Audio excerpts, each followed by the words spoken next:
Shall we begin? We shall now begin our set review of Dominaria United. We'll start with the rares, tapos going to the mythics and to the commons and commons. And we are very interested in.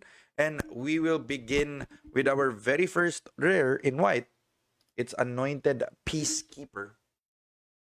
Anointed Peacekeeper. 100 na lang natin. Down. Is a creature human cleric with vigilance. It has 3/3. And it says, as Anointed Peacekeeper enters the battlefield, look at an opponent's hand, then choose any card name. Spells your opponent's cast with the chosen name cost 2 more to cast. Activated abilities of sources with the chosen name cost 2 more to activate unless they're mana abilities. So as now reflected with the $5 borderless. Anointed Peacekeeper is a very good 3-drop, replacing Elite Spellbinder. But it also takes up, it's also competing for the spots of Brutal Qatar and a whole lot more of white standard white creatures who are very efficient. Anointed Peacekeeper just acts like Elite Spellbinder. But since we're going into the new set, we're not really sure if it would turn to the control matchups or the aggro matchups.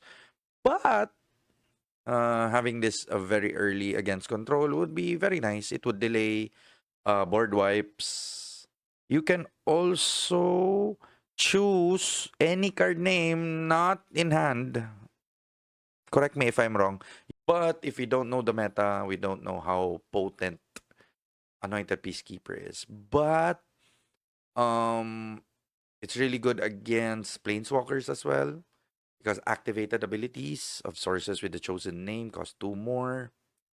So it combats some Planeswalkers. And moving on to our next rare, we're gonna go with a limited bomb. I really like this card.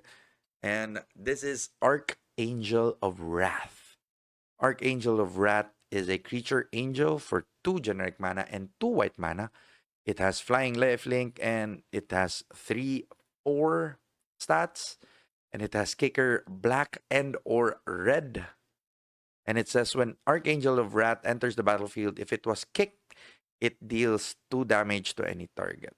And when Archangel of Wrath enters the battlefield, if it was kicked twice, it deals 2 damage to any target.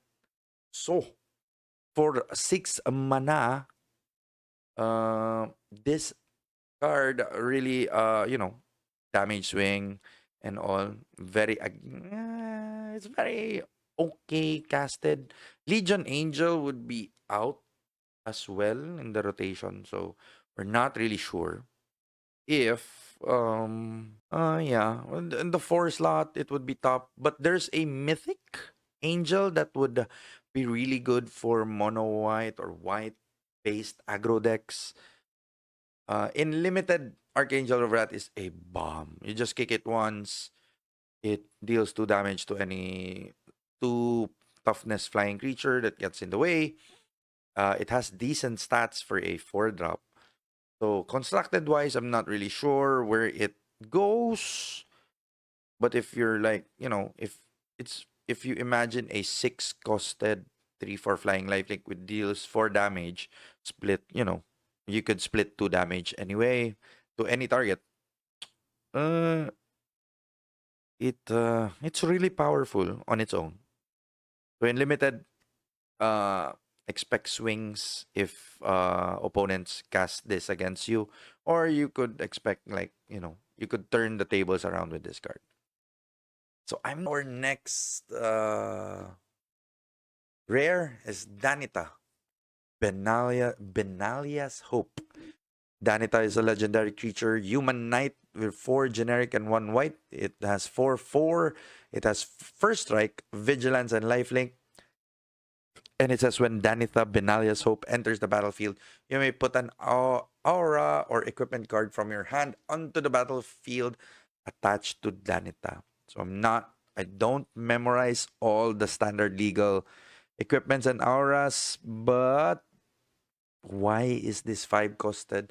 But mm, I'm not really sure kung ano ang mga relevant na mga aura at saka mga equipment na makita sa standard, sa future standard. Oh, okay. Oh, oh, okay. So next up, we have Defiler of Fate, our first in a cycle. And it is a very spicy Amitabore. Defiler of Fate is a creature Pyrexian human with vigilance for 5/5 for 3 generic mana and 2 white mana. And it says, as an additional cost to cast white permanent spells, you may pay 2 life. Those spells cost 1 white less. Cast white mana less to cast. If you paid life this way, this effect reduces only the amount of white mana you pay. So, for the low price of 2 mana, 2 life, and it also says whenever you cast a white permanent spell, create a 1/1 white soldier creature token. So when Defiler of Fate enters the battlefield, all your white permanent spells generates a creature token, and it has the pseudo cost reduction ability. So it is a very, very good, very, very spicy indeed. But the question is, would this be great in a aggro shell or in a mid-range shell? So the soldier token is very nice. This is Guardian of New Benallia. Guardian of New Benallia is a creature human soldier for 2/2 for 1 generic mana and 1 white mana. It is a creature human soldier. It has enlist. And it says, as this creature attacks, you may tap a non-attacking creature you control without summoning sickness. When you do, add its power to these creatures until end of turn. So it needs to attack, and it needs another creature without summoning sickness just to get its power. So whenever Guardian of New Benalia enlists a creature, scry 2. Then discard a card. Guardian of New Benalia gains indestructible until end of turn. Tap it. So in the long list, I think long list of like 2 drops that has the ability of discard a card, gain indestructible. It has shown its head in a long while. Ooh. Johnny says, best friend ni Grease Fang. Yes, sir. It is indeed best friend ni Grease Fang. So, Guardian of New Benalia, it's kind of interesting in a way. So, you can also enlist defenders without summoning sickness so that you can just have additional power, which is kind of okay. I mean, the mechanic itself is fine. And it has the discard a card, tap it. And aggro decks would be very, very interested in this. But yeah, as Johnny would say, best friend ni Grease Fang, best friend ni Grease Fang. We would see this in Grease Fang decks, hopefully. And we have Leyline Binding. Leyline Binding is an enchantment with flash for 5 generic mana and 1 white mana. But it says it has domain. This spell costs 1 generic mana less to cast for each basic land type among lands you control. And it says when Leyline Binding enters the battlefield, exile target non-land permanent an opponent controls until Leyline Binding leaves the battlefield. This would be very, very nice in like multicolored decks, like 3-color decks most of the time. If you have a Triome on turn 1, then you have the basic, the new common duals. which I'm very happy. So, this immediately, on turn 3, ayan, nagsabi na kagad si Jag ng dibs, 4 daw na Leyline Binding, which is really good, as shown as the pre-release price tag of $7. Wala na yung atik-atik domain zoo dayon. Yes, indeed. There are a whole bunch domain matters cards in Dominaria United. This has the potential to be like a Swords to Plowshares in a format where, unless like, Naya Auras would still be a thing in future standard, which would be a possibility that it would still be a thing.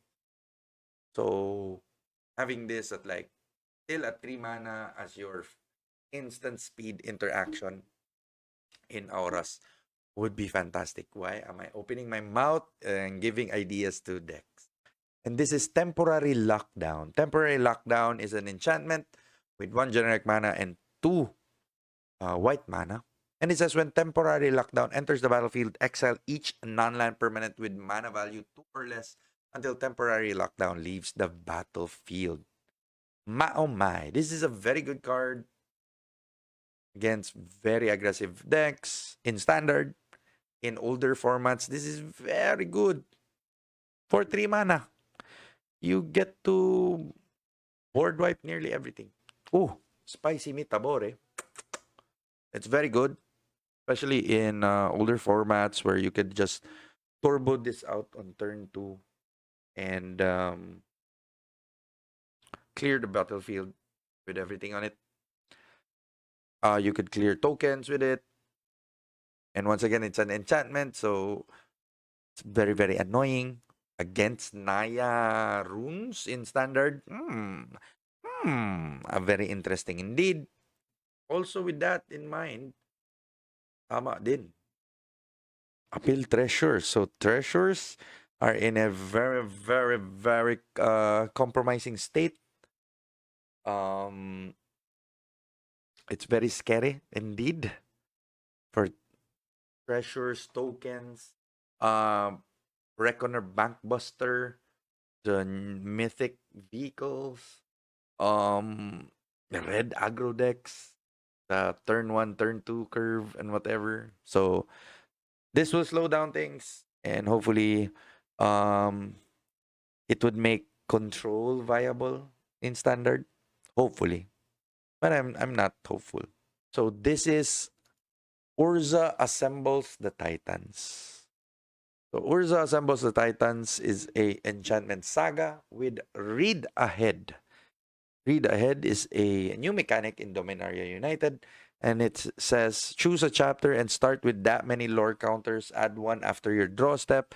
Skip chapters. Don't trigger sacrifice after the 3rd chapter. So, chapter 1, scry 4, then you may reveal the top card of your library. If it is a Planeswalker card is revealed this way, put it into your hand. Chapter 2, you may put a Planeswalker card with mana value 6 or less from your hand onto the battlefield. And Chapter 3, you may activate the loyalty abilities of Planeswalker you control twice this turn rather than only once. Twice. So, kung nanonood si Idol JB, twice. Pero, yeah. Read Ahead is a very, very powerful mechanic for sagas. Good that it's only applicable for sagas, and hopefully it did not give Read Ahead to Fable of the Mirror Breaker. But let's focus on Urza's Assembles the Titans. Chapter 1 is kind of good because you get to scry for 5 mana in a saga with, incremental benefits on it. Chapter 2, very, very strong because you can cheat in a 6 mana Planeswalker. Chapter 2 is very nice because you get to, like, cheat in a 6 power, 6 casting cost Planeswalker. Uy, si Elspeth, yep, at 5 mana. Elspeth would be one of the customers. So pabalik-balik lang. Then having the potential of activating it twice on the next turn would be very nice. So maybe in Commander this is really good because there's a whole bunch of like 6 or less planeswalkers. So Urza assembles the Titans. Meow, meow, meow, meow, meow, meow. I'm not really sure yet. And we proceed with our last white rare, Veteran. Valiant Veteran is a creature core soldier for 2/2, and it says other soldiers you control get +1/+1. And it has an extra ability of 3 generic mana and 2 white mana. Exile Valiant Veteran from your graveyard. Put a +1/+1 counter on each soldier you control. Ma oh my, ma oh my. It's a very nice card for soldier decks. Soja. But there are a whole bunch of lots of soldiers, especially in New Capena, because like in the Mafia, they're called soldiers. Henchmen are called soldiers. Oh, Talia is also a soldier. Oh my gulay. Oh, very nice indeed. Having the ability to go 1-up, especially with a soldier theme deck, will be very backbreaking against opponents. So I'm very excited for the Lord cycle in Dominaria United. It would give like very funky tribal decks a chance in the meta. Hopefully, be aggressive and all, and having very fun mechanics. Since we have so many white rares, there's only one white mythic, and by golly gosh, this white mythic, even though we will have to say goodbye to Lurus, we just have to say hello once again to Sara Paragon. Sara Paragon is a creature angel for flying 3/4 for 2 generic mana and 2 white mana. And it says, once during each of your turns, you may play a land card from your graveyard or cast a permanent spell with mana value 3 or less from your grave. 2, it gains. When this permanent is put into a graveyard from the battlefield, exile it and you gain 2 life. Oh. Fetch lands in Modern is the one that I'm thinking. So if you're a very aggressive white-based deck with aggressive low-costed creatures, this would really, I mean, if even in the late game, you can, for example, if you have more than 4 mana, you get to play this, then immediately get to cast another thing from the graveyard.